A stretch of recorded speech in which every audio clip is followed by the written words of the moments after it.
and she's also been subpoenaed by the Oversight Committee. I think this is great. I do have a feeling that she just might be a victim. She just might be. There was a rush to judgment. There was a lot of chaos there for a while. All right. Granted, she hung out with Jeffrey Epstein. She hung out? That's apparently not good. But she's in jail. Dude, what the actual bro? I'm about to drive to the Newsmax offices and park my fucking car in their lobby. Dude, granted, she hung out with Jeffrey Epstein, which is not good. Dude, she procured the girls. She literally laid the carrot out to lure the girls. She sexually molested these girls. She touched them. She violated them. She sexually violated them with him. And this guy's like, she might be a victim. Oh my God, dude, there is no depth. There is no depth that these fucking losers won't sink to protect sexual predators. Like, what is it? Is it just in their bloodline? Like, goddamn, bro. As far as the Republicans have really been kind of tormenting the victims. And so that's a separate topic. Todd Blanche, who is now the Deputy Attorney General, is meeting with Maxwell in jail today. And you've referenced a couple of times here, so I just want to ask you more about it. She's been a little, and I started talking about this, lionized almost, lifted up by some who are suggesting she could be a victim too, what is your reaction to that? What has been your reaction to that? Maria, let me ask you that, and then I wanted to ask you, Jennifer, just what your thoughts are on that meeting. Right. So I've never met a more predatory, terrifying human being in my entire life. And neither had Virginia Giuffre, and neither has Annie or Anushka or many girls like Shantae Davies. There's hundreds of us that were preyed upon by Ghislaine Maxwell. She's a very dangerous person, and she threatened my life on many occasions. I've had to move and be in hiding because of this predatory child predator and just victim predator. So it's completely unacceptable for anyone to call her a victim. The woman is not a victim. She's a victimizer. Think about what the victims have been through. Way back when he gets arrested, they have him dead to rights in the early 2000s, and Alex Acosta goes behind the victims' backs, gives Epstein immunity, right? They're like, what the fuck? They get screwed. Epstein goes off into the shadows to continue his life. Alex Acosta, who gives him immunity, gets a cabinet position later in Trump's presidency. Then, when Epstein finally does get busted, he ends up dead. The whole thing is a wash. Ghislaine ends up, taking the rap. They put her in prison. Nothing for the victims. No list. Nobody else gets arrested. So then 2 weeks ago, the DOJ, after promising the whole campaign, we're going to release it. We got the list. Pam Bondi says the list is on her desk. Again, she's like, oops, nothing to see here. There is no list. We're not going to arrest anyone. There's no one else to implicate in these crimes. All the victims are like, what the fuck, bro?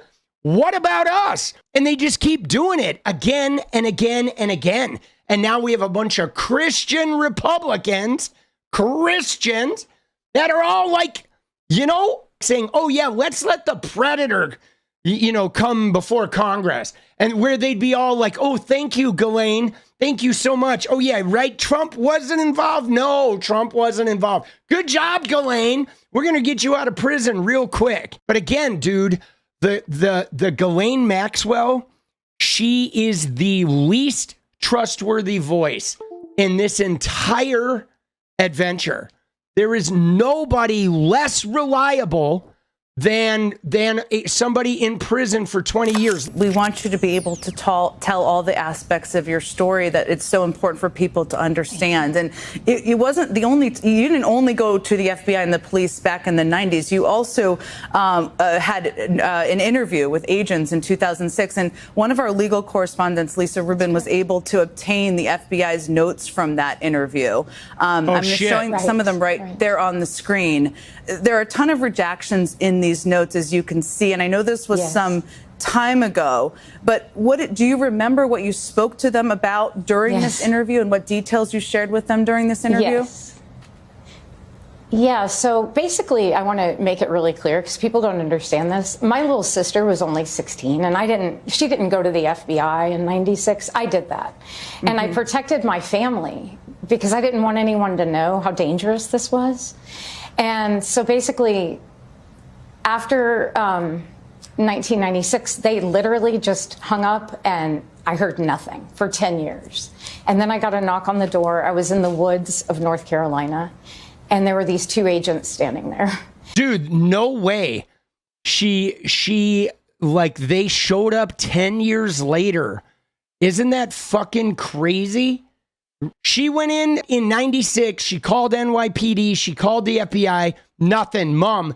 And then years later, when the shit came out, they come to her. Now, guys, you ready for this? I've been going through this timeline, and here's a hot take for you right here. I think Trump may have actually leaked Jeffrey Epstein. Literally, in looking at this timeline and how close they were, and then the way that Jeffrey Epstein got leaked in Palm Beach, I think what happened is Donald Trump, I think, leaked it to get him arrested, to sort of make Jeffrey Epstein aware that he needs to be quiet and say nothing about Trump, or Trump could fucking end him. I literally think that Trump was the guy who ratted him out as a way of putting him into the system with these people to cover his own ass, to make sure that it just never comes out about him. I shit you not. I think he leaked it. I think he was the guy who originally leaked that information. And yes, it was an insurance policy. It was the best way of making sure that, oh shit, this shit is getting out there now. And the only way I can really take care of it is to make sure that I'm in the upper hand here. And Agent Nesbitt Kirkendall said, we're here about your 1996 FBI report. And I was kind of shocked, and it's because I have so much trauma. I had to I was kind of making jokes and trying to give them orange juice and cookies and, just make light of it. And it's so traumatic. My sister was selling products to them. We didn't know what to do with the FBI. We told them the entire story of what occurred with Ghislaine Maxwell being a sexual predator and predating children. She used to say, I need to go get the nubiles at 3 o'clock because the children were getting out of school. And of course, I would ask to quit. And I said, what is this? And she said, no. They're just models for Victoria's Secret, Maria. Just calm down, So basically, there was a lot of gaslighting that occurred. But in 2006, they hunted me down. And they asked me to testify in the federal trial in Florida. And then they gave the sweetheart deal. And so I never testified. A White House spokesperson responded saying, this is recycled old fake news of the highest order that was already peddled more than 6 years, concocted by Democrats and the liberal media, just like they did with the Russiagate scandal, which was just proven today. The president was never in his office. The fact is that the president kicked him out of his club for being a creep. There is a lot packed in there, similar themes we've seen in other statements, I will say, but it's about you. What is your response to that? Right. So, first of all, that's so insulting and disingenuous because I reported this in 1996. And I have to say, Donald Trump was a Democrat when I reported him. So him saying that this was a Republican thing, this is not a partisan thing. This is pedophilia. Anyone can be a pedophile. It's literally, unfortunately, it just happens to be a lot of Republicans. And that's a fact. And those same Republicans want to entertain Ghislaine Maxwell, like Tim Burchett, to entertain her and flash her around and act like we victims should not be heard from. He didn't want to speak to me. He wanted to speak to Ghislaine and give her a voice and an audience.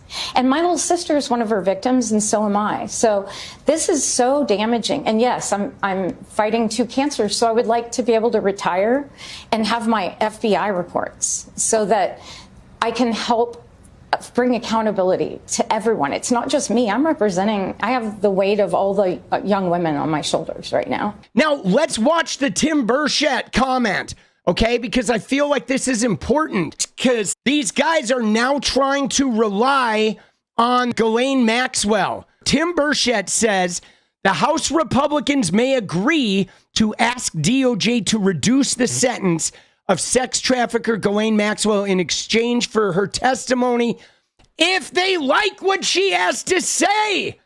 Dude, they're literally setting it up like, hey, if you get Trump off, if you say the right stuff, we're going to get you out of jail. Like, bro, what the fuck are we doing, man? Like, we need to end these motherfuckers' careers, dude. This is so out of whack. It's so disrespectful. There's so many victims involved in this shit. And they are literally like right out in the open now. Just corruption. They don't trust her. She's a liar. No, she is a liar, and she's a dirtbag. And, So then why subpoena her if you can't trust her? Well, because the one thing we got holding over her head is if we find out she lies, she goes back to her original sentence, and that's looking at lifetime. And if she's looking at maybe parlaying this into reducing her sentence, then we could have some leverage there. Dude, what the fuck? So he's like, if we catch her lying, she goes right back to jail. But like, bro, the fuck is he talking about? You know what I mean? If you're going to be able to catch her lying, how would you catch her lying? You mean by like the facts in the files or something? How are you going to catch her lying if she's the only person you listen to? Dude, what a scoundrel. What a scoundrel that guy is. Dude, it's just, it is, the corruption is unreal, dude. Let me ask you, if you were to gain access, and I certainly hope you do, if they follow through with this, and I think they will, what are you going to look for first? Well, first, we're going to look for Maria's records, which we've been asking for years. Yes. And in response, we got, for example, a recent memo that's from the government that says, we'll be back to you by November 2027. Dude, that's crazy. Like, she can't even get access to her own records, right? 2027, dude. They're like, you just wait until after the election. They're like, oh, yes, after the midterms. We're sorry. This phone has been disconnected until after the midterms have happened. These fucking scumbags, bro. Like, man, it's like, I am just so ready. We have to go nuclear on these Republican MFers. That is completely unacceptable. Jen, the reality of this is that this is one of the largest law enforcement failures in U.S. history. Maria went to the FBI, gave them all the information they needed, talked about child sex abuse, trafficking, child porn, gave them the information. If they had done their job, nearly 25 years of sex abuse and other crimes would have been prevented. Avoided. And this is truly tragic. 29. Yeah, again, it's just, this is why, guys, when we talk about defunding the police, it's like, come on, man, the cops, they're not good. Okay, they're not effective. That doesn't mean we get rid of all police and there's no punishment for crime. No, it's just the way policing is now. It's not effective. It's like a jerk-it boys club that they don't follow up on leads. They don't take the job seriously. They don't really solve a lot of crimes. You've been so courageous to speak out publicly. And if you could speak right now to any of the other victims who say they have been assaulted by Jeffrey Epstein or Ghislaine Maxwell, what would you say to them? Because I know a lot of people are struggling right now.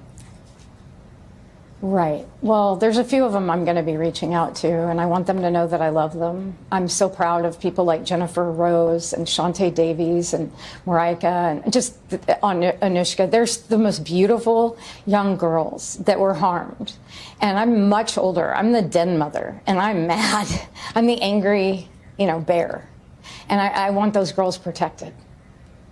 Dude, the way she said that, she was like, and I'm mad. You can tell, man.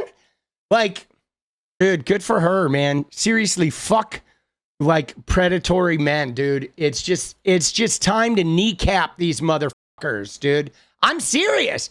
We got to kneecap these motherfuckers, starting with Trump, bro. Metaphorically, of course, all right? I'm not going down on a physical rap, but metaphorically, we need to bring these guys down. What is up, guys? Thank you so much for watching. You like the video, you want to support independent resistance media, you know what to do. Drop that sub, hit the like button, and please share it. And we do love our members, so if you want to become a member, it's another really great way to support. Thanks again for everything, guys. I'll see you next time. Let's go.